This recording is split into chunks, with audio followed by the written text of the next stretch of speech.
الشيطان الرجيم. بسم الله الرحمن الرحيم.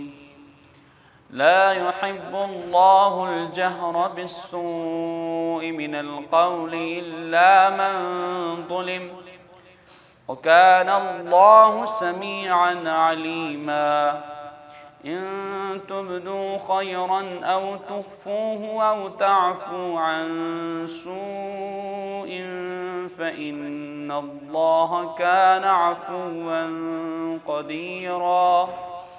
إن الذين يكفرون بالله ورسله ويريدون أن يفرقوا بين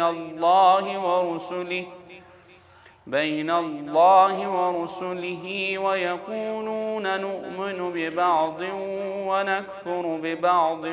ويريدون أن يتخذوا بين ذلك سبيلا،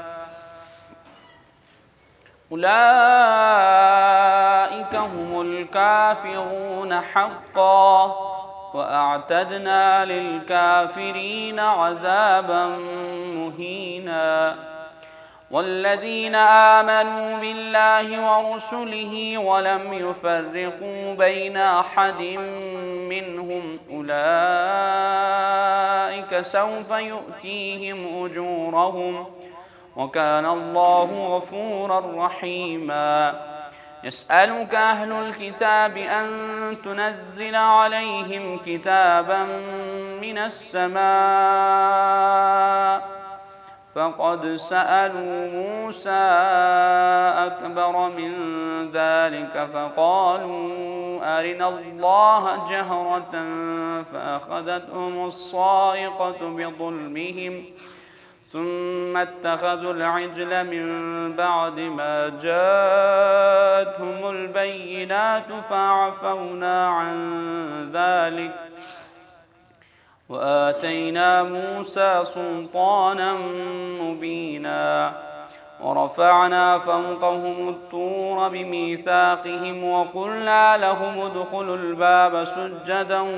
وقلنا لهم لا تعدوا في السبت وأخذنا منهم ميثاقا غليظا. فبما نقضهم ميثاقهم وكفرهم بآيات الله وقتلهم الأنبياء بغير حق وقولهم قلوبنا غلف بل طبع الله عليها بكفرهم فلا يؤمنون إلا قليلا. وبكفرهم وقولهم على مريم بهتانا عظيما، وقولهم إنا قتلنا المسيح عيسى ابن مريم رسول الله وما قتلوه وما صلبوه ولكن شبه لهم وإن الذين اختلفوا فيه لفي شك منه ما لهم به من علم إلا اتباع الظن وما قتلوه يقينا،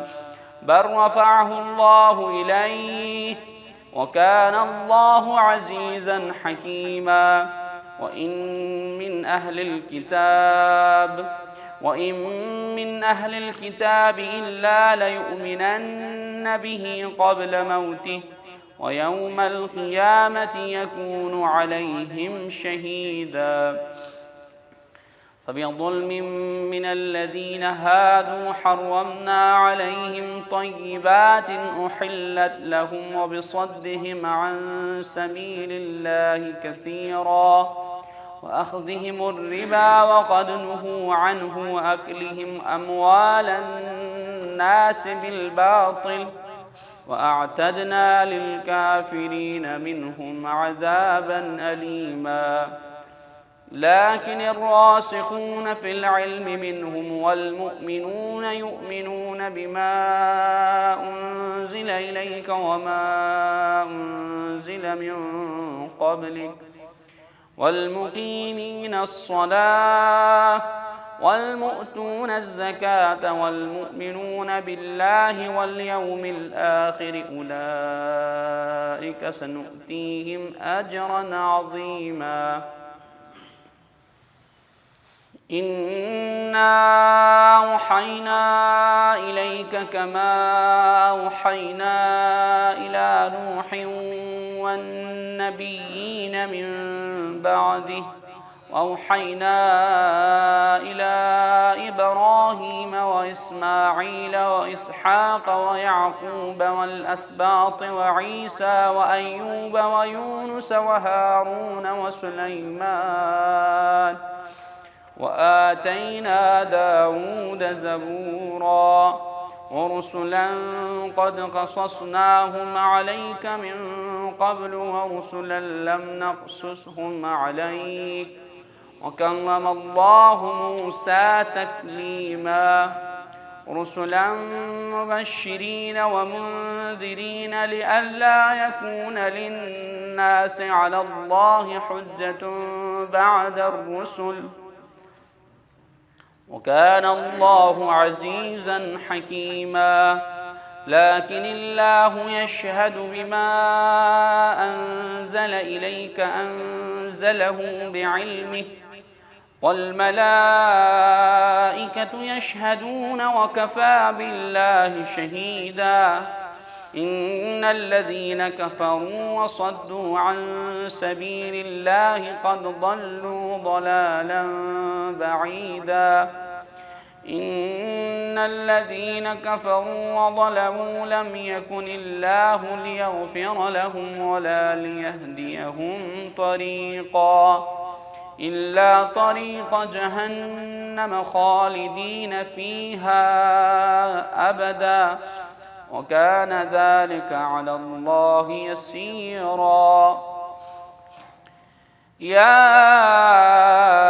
أيها الناس قد جاءكم الرسول بالحق من ربكم فآمنوا خيرا لكم وإن تكفروا فإن لله ما في السماوات والأرض وكان الله عليما حكيما يا أهل الكتاب لا تغلوا في دينكم ولا تقولوا على الله إلا الحق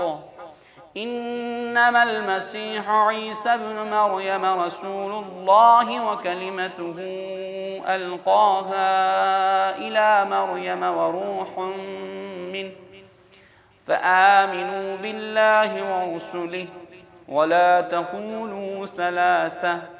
انتهوا خيرا لكم إنما الله إله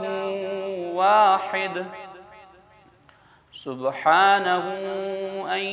يكون له ولد له ما في السماوات وما في الأرض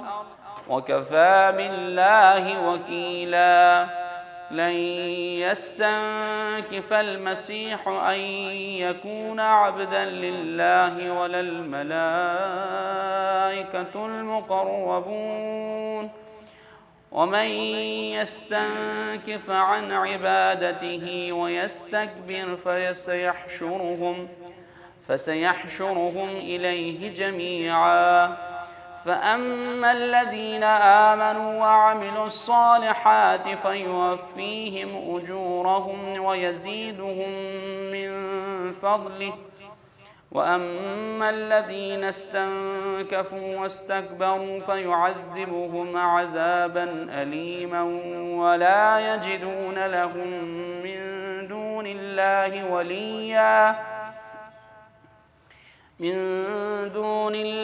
وليا ولا نصيرا يا أيها الناس قد جاءكم برهان من ربكم وأنزلنا إليكم نورا مبينا فأما الذين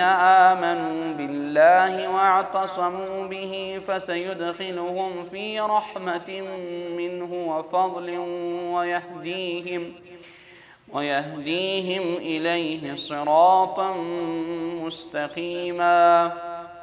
يستفتونك قل الله يفتيكم في الكلالة إن امرؤ هلك ليس له ولد وله أخت فلها نصف ما ترك وهو يرثها إن لم يكن لها ولد، فإن كانت اثنتين فلهما الثلثان مما ترك، وإن كانوا إخوة رجالا ونساء فللذكر مثل حظ الأنثيين. يبين الله لكم أن تضلوا والله بكل شيء عليم. بسم الله الرحمن الرحيم. يا أيها الذين آمنوا أوفوا بالعقود. أحلت لكم بهيمة الأنعام إلا ما يتلى عليكم غير محل الصيد وأنتم حرم، إن الله يحكم ما يريد. يا أيها الذين آمنوا لا تحلوا شعائر الله ولا الشهر الحرام ولا الهدي ولا القلائد ولا آمين البيت الحرام يبتغون فضلا من ربهم ورضوانا، وإذا حللتم فاصطادوا، ولا يجرمنكم شنآن قوم أن صدوكم عن المسجد الحرام أن تعتدوا، وتعاونوا على البر والتقوى ولا تعاونوا على الإثم والعدوان، واتقوا الله إن الله شديد العقاب. حرمت عليكم الميتة والدم ولحم الخنزير وما أهل لغير الله به والمنخنقة والموقوذة والمتردية والنطيحة وما أكل السبع إلا ما ذكيتم وما ذبح على النصب وأن تستقسموا بالأزلام، ذلكم فسق. اليوم يئس الذين كفروا من دينكم فلا تخشوهم واخشون.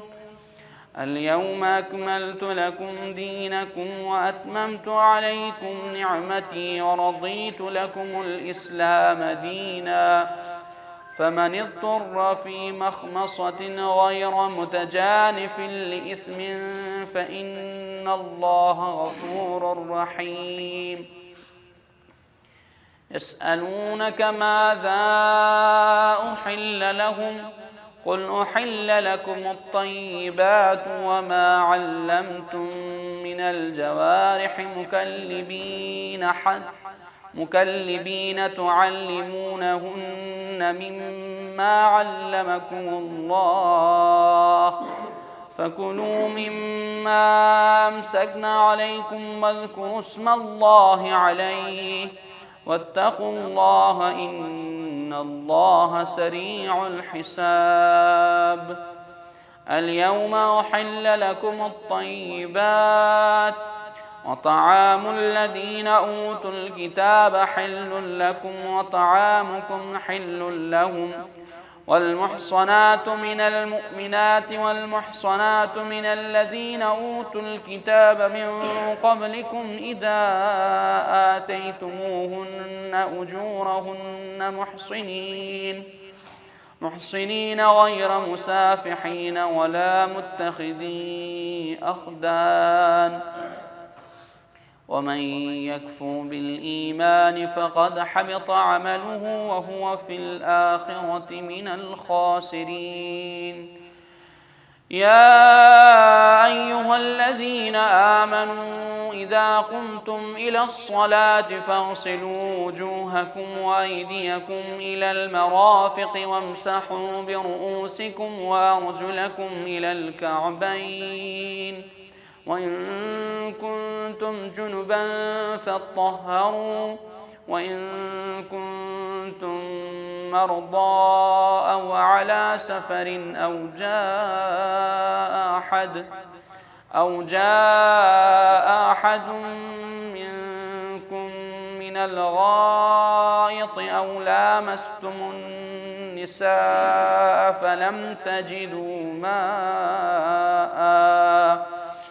فلم تجدوا ماء فتيمموا صعيدا طيبا فامسحوا بوجوهكم وأيديكم منه ما يريد الله ليجعل عليكم من حرج ولكن يريد ليطهركم وليتم نعمته عليكم لعلكم تشكرون. أعوذ بالله من الشيطان الرجيم. واذكروا نعمة الله عليكم وميثاقه الذي واثقكم به إذ قلتم سمعنا وأطعنا واتقوا الله إن الله عليم بذات الصدور. يا أيها الذين آمنوا كونوا قوامين لله شهداء بالقسط ولا يجرمنكم شنآن قوم على ألا تعدلوا اعدلوا هو أقرب للتقوى واتقوا الله إن الله خبير بما تعملون. وعد الله الذين آمنوا وعملوا الصالحات لهم مغفرة وأجر عظيم. والذين كفروا وكذبوا بآياتنا أولئك أصحاب الجحيم. يا أيها الذين آمنوا اذكروا نعمة الله عليكم إذ هم قوم أن يبسطوا إليكم أيديهم فكف أيديهم عنكم واتقوا الله وعلى الله فليتوكل المؤمنون. ولقد أخذ الله ميثاق بني إسرائيل وبعثنا منهم 12 نقيبا وقال الله إني معكم لئن أقمتم الصلاة وآتيتم الزكاة وآمنتم برسلي وعزرتموهم وأقرضتم الله قرضا حسنا لأكفرن عنكم سيئاتكم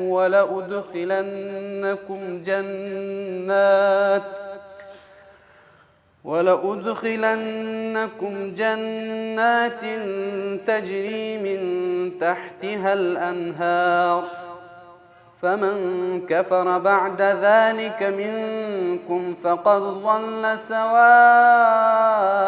السبيل. فبما نقضهم ميثاقهم لعناهم وجعلنا قلوبهم قاسية يحرفون الكلم عن مواضعه ونسوا حظا مما ذكروا به ولا تزال تطلع على خائنة منهم إلا قليلا منهم فاعف عنهم واصفح إن الله يحب المحسنين. ومن الذين قالوا إنا نصارى أخذنا ميثاقهم فنسوا حظا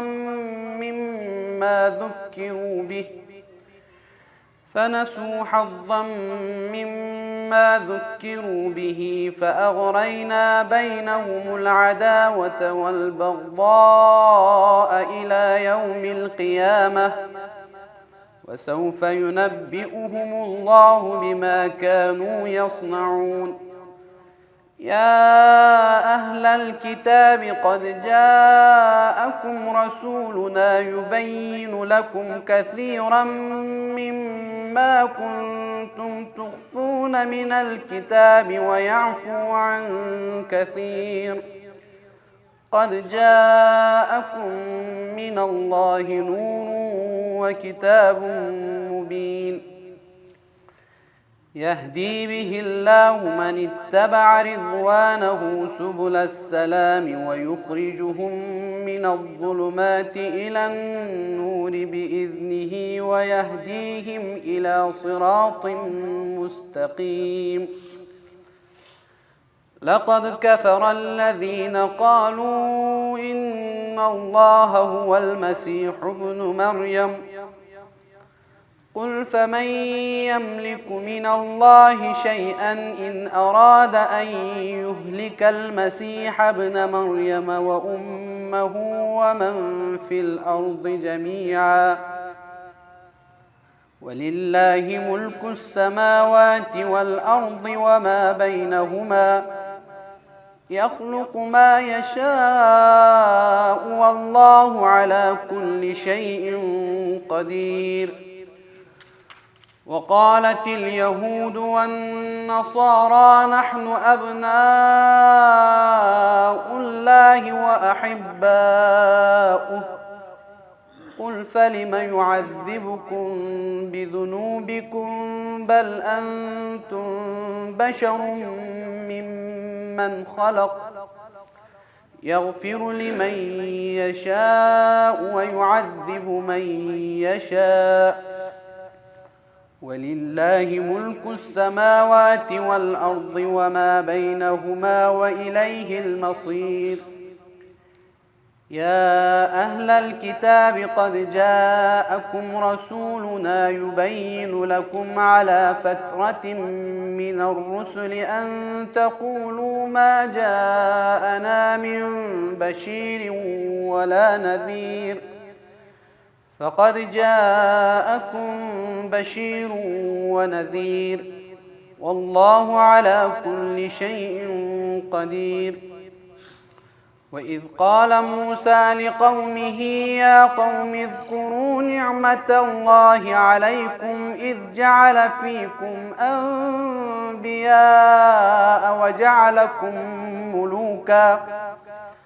وجعلكم ملوكا وآتاكم ما لم يؤت أحدا من العالمين. يا قوم ادخلوا الأرض المقدسة التي كتب الله لكم ولا ترتدوا على أدباركم فتنقلبوا خاسرين. قالوا يا موسى إن فيها قوما جبارين وإنا لن ندخلها حتى يخرجوا منها فإن يخرجوا منها فإنا داخلون. قال رجلان من الذين يخافون أنعم الله عليهم ادخلوا عليهم الباب فإذا دخلتموه فإنكم غالبون وعلى الله فتوكلوا إن كنتم مؤمنين. قالوا يا موسى إنا لن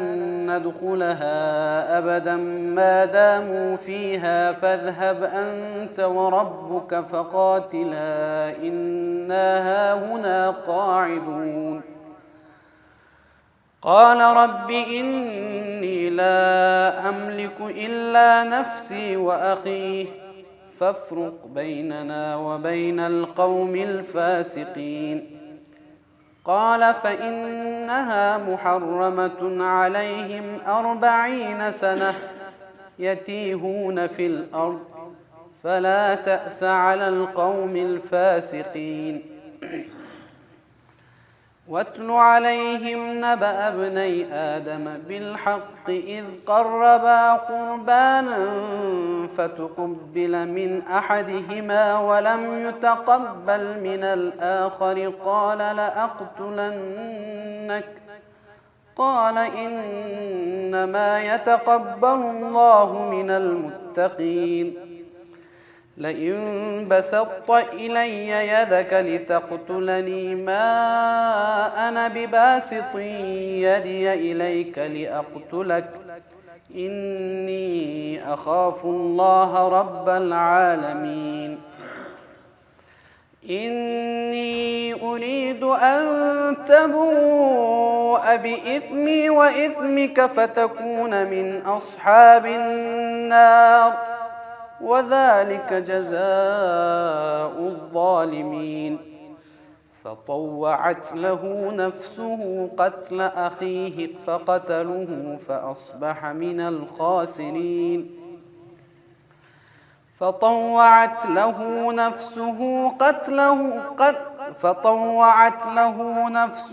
قتل أخيه فقتله فأصبح من الخاسرين فبعث الله غرابا يبحث في الأرض ليريه كيف يواري سوءة أخيه قال يا ويلتى أعجزت أن أكون مثل هذا الغراب فأواري سوءة أخي فأصبح من النادمين من أجل ذلك كتبنا على بني إسرائيل أنه من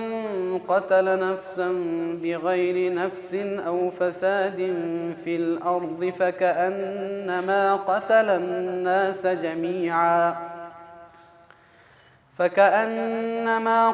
الناس جميعا ومن أحياها فكأنما أحيا الناس جميعا ولقد جاءتهم رسلنا بالبينات ثم إن كثيرا منهم بعد ذلك في الأرض لمسرفون إنما جزاء الذين يحاربون الله ورسوله ويسعون في الأرض فسادا أن يقتلوا أو يصلبوا أو تقطع أيديهم وأرجلهم من خلاف أو ينفوا من الأرض ذلك لهم خزي في الدنيا ولهم في الآخرة عذاب عظيم إلا الذين تابوا من قبل أن تقدروا عليهم فاعلموا أن الله غفور رحيم يا أيها الذين آمنوا اتقوا الله وابتغوا إليه الوسيلة وجاهدوا في سبيله لعلكم تفلحون إن الذين كفروا لو أن لهم ما في الأرض جميعا ومثله معه ليفتدوا به من عذاب يوم القيامة ما تقبل منهم ولهم عذاب أليم يريدون أن يخرجوا من النار وما هم بخارجين منها ولهم عذاب مقيم والسارق والسارقة فاقطعوا أيديهما جزاء بما كسبا نكالا من الله والله عزيز حكيم فمن تاب من بعد ظلمه وأصلح فإن الله يتوب عليه إن الله غفور رحيم ألم تعلم أن الله له ملك السماوات والأرض يعذب من يشاء ويغفر لمن يشاء والله على كل شيء قدير يا أيها الرسول لا يحزنك الذين يسارعون في الكفر من الذين قالوا آمنا بأفواههم ولم تؤمن قلوبهم ومن الذين هادوا سماعون للكذب سماعون لقوم آخرين لم يأتوك يحرفون الكلم من بعد مواضعه يقولون إن أوتيتم هذا فخذوه وإن لم تؤتوه فاحذروه ومن يرد الله فتنته فلن تملك له من الله شيئا أولئك الذين لم يرد الله أن يطهر قلوبهم لهم في الدنيا خزي ولهم في الآخرة عذاب عظيم. أعوذ بالله من الشيطان الرجيم. سماعون للكذب أكالون للسحت فإن جاءوك فاحكم بينهم أو أعرض عنهم وإن تعرض عنهم فلن يضروك شيئا وإن حكمت فاحكم بينهم بالقسط إن الله يحب المقسطين. وكيف يحكمونك وعندهم التوراة فيها حكم الله ثم يتولون من بعد ذلك وما أولئك بالمؤمنين. إنا أنزلنا التوراة فيها هدى ونور يحكم بها النبيون الذين أسلموا للذين هادوا والربانيون والأحبار بما استحفظوا من كتاب الله وكانوا عليه شهداء فلا تخشوا الناس واخشوني ولا تشتروا بآياتي ثمنا قليلا ومن لم يحكم بما أنزل الله فأولئك هم الكافرون. وكتبنا عليهم فيها أن النفس بالنفس والعين بالعين والأنف بالأنف والأذن بالأذن والسن بالسن والجروح قصاص فمن تصدق به فهو كفارة له ومن لم يحكم بما أنزل الله فأولئك هم الظالمون. وقفينا على آثارهم بعيسى ابن مريم مصدقا لما بين يديه من التوراة وآتيناه الإنجيل فيه هدى ونور ومصدقا لما بين يديه من التوراة وهدى وموعظة للمتقين. وليحكم أهل الإنجيل بما أنزل الله فيه ومن لم يحكم بما أنزل الله فأولئك هم الفاسقون. وأنزلنا إليك الكتاب بالحق مصدقا لما بين يديه من الكتاب ومهيمنا عليه فاحكم بينهم بما أنزل الله ولا تتبع أهواءهم عما جاءك من الحق لكل جعلنا منكم شرعة ومنهاجا ولو شاء الله لجعلكم أمة واحدة ولكن ليبلوكم فيما آتاكم فاستبقوا الخيرات إلى الله مرجعكم جميعا فينبئكم بما كنتم فيه تختلفون وأن يحكم بينهم بما أنزل الله ولا تتبع أهواءهم واحذرهم أن يفتنوك عن بعض ما أنزل الله إليك فإن تولوا فاعلم أنما يريد الله أن يصيبهم ببعض ذنوبهم وإن كثيرا من الناس لفاسقون أفحكم الجاهلية يبغون ومن أحسن من الله حكما لقوم يوقنون يا أيها الذين آمنوا لا تتخذوا اليهود والنصارى أولياء بعضهم أولياء بعض ومن يتولهم منكم فإنه منهم إن الله لا يهدي القوم الظالمين فترى الذين في قلوبهم مرض يسارعون فيهم يقولون نخشى أن تصيبنا دائرة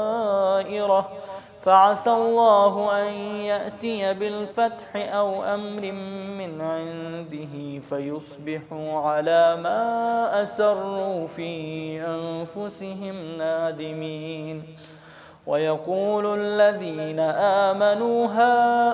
ويقول الذين آمنوا أهؤلاء الذين أقسموا بالله جهد أيمانهم إنهم لمعكم حبطت أعمالهم فأصبحوا خاسرين يا أيها الذين آمنوا من يرتد منكم عن دينه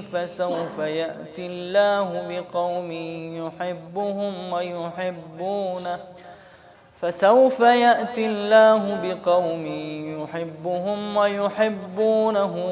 أذلة على المؤمنين أعزة على الكافرين يجاهدون في سبيل الله ولا يخافون لومة لائم ذلك فضل الله يؤتيه من يشاء والله واسع عليم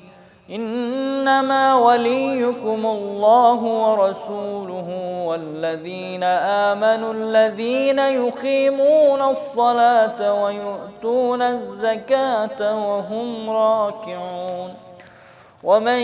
يتول الله ورسوله والذين آمنوا فإن حزب الله هم الغالبون يا أيها الذين آمنوا لا تتخذوا الذين اتخذوا دينكم هزوا ولعبا من الذين أوتوا الكتاب من قبلكم والكفار أولياء واتقوا الله إن كنتم مؤمنين وإذا ناديتم إلى الصلاة اتخذوها هزوا ولعبا ذلك بأنهم قوم لا يعقلون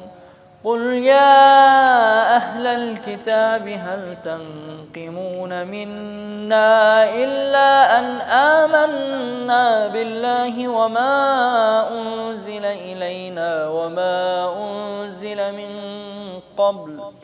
وما أنزل من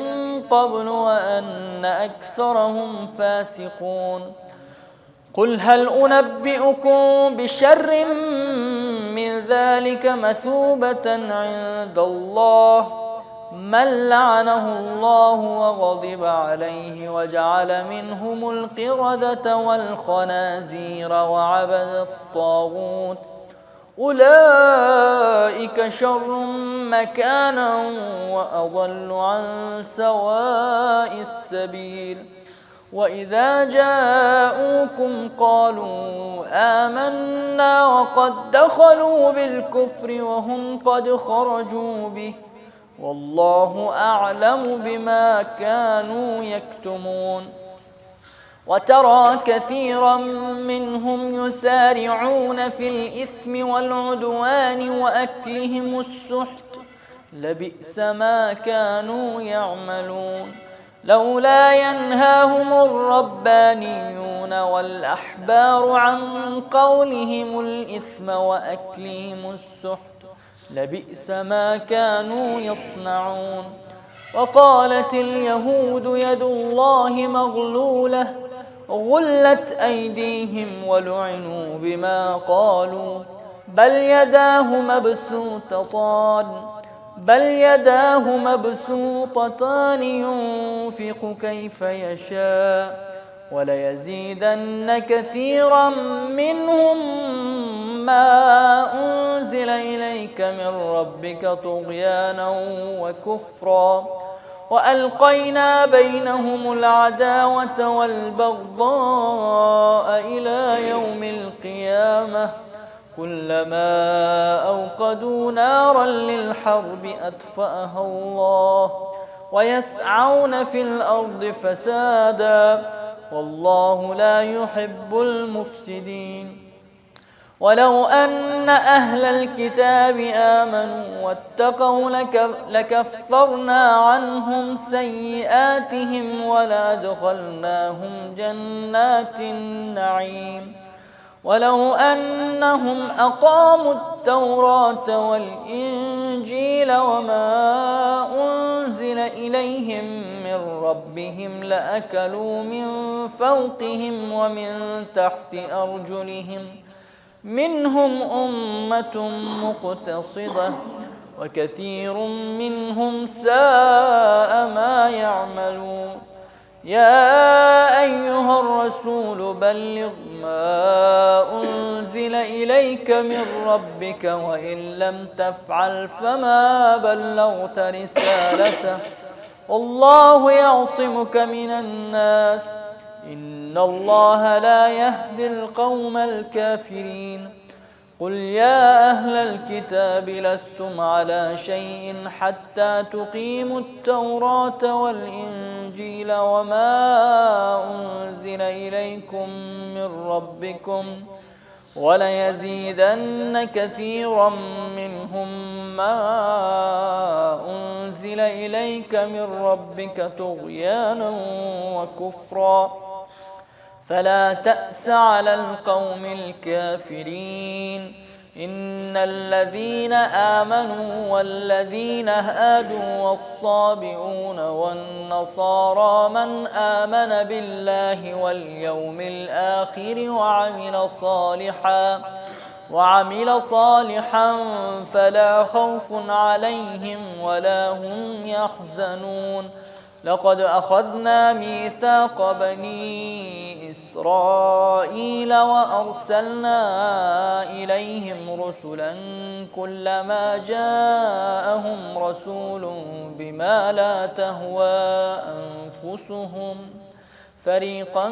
كذبوا وفريقا يقتلون وحسبوا ألا تكون فتنة فعموا وصموا ثم تاب الله عليهم ثم عموا وصموا كثير منهم والله بصير بما يعملون لقد كفر الذين قالوا إن الله هو المسيح ابن مريم وقال المسيح يا بني إسرائيل اعبدوا الله ربي وربكم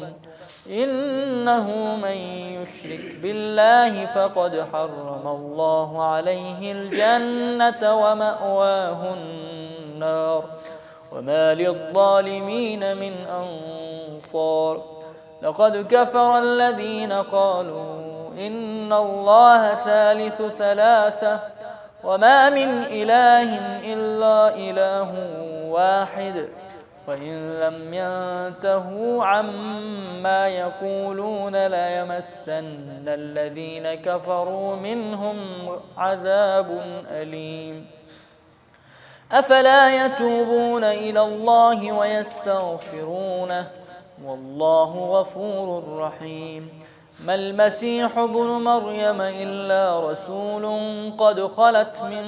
قبله الرسل وأمه صديقة كانا يأكلان الطعام انظر كيف نبين لهم الآيات ثم انظر أنا يؤفكون. قل أتعبدون من دون الله ما لا يملك لكم ضرا ولا نفعا والله هو السميع العليم. قل يا أهل الكتاب لا تغلوا في دينكم غير الحق ولا تتبعوا أهواء قوم قد ضلوا من قبل وأضلوا كثيرا وضلوا عن سواء السبيل. لعن الذين كفروا من بني إسرائيل على لسان داود وعيسى بن مريم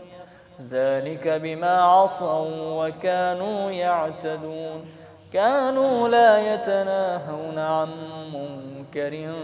فعلوه لبئس ما كانوا يفعلون. ترى كثيرا منهم يتولون الذين كفروا لبئس ما قدمت لهم أنفسهم أن سخط الله عليهم وفي العذاب هم خالدون. ولو كانوا يؤمنون بالله والنبي وما أنزل إليه ما اتخذوهم أولياء ولكن كثيرا منهم فاسقون. لتجدن أشد الناس عداوة للذين آمنوا اليهود والذين أشركوا ولتجدن أقربهم مودة للذين آمنوا الذين قالوا إنا نصارى ذلك بأن منهم قسيسين ورهبانا وأنهم لا يستكبرون. صدق الله العلي العظيم. الفاتحة. بسم الله الرحمن الرحيم. الحمد لله. إياك نعبد وإياك نستعين اهدنا الصراط المستقيم صراط الذين أنعمت عليهم غير المغضوب عليهم ولا الضالين. بسم الله الرحمن الرحيم. قل هو الله أحد الله الصمد. بسم الله. اللهم اغفر للمؤمنين والمؤمنات والمسلمين والمسلمات الأحياء منهم والأموات. تابع بيننا وبينهم بالخيرات إنك مجيب الدعوات إنك على كل شيء قدير برحمتك يا أرحم الراحمين. اللهم صل على محمد وآل محمد وعجل فرجهم.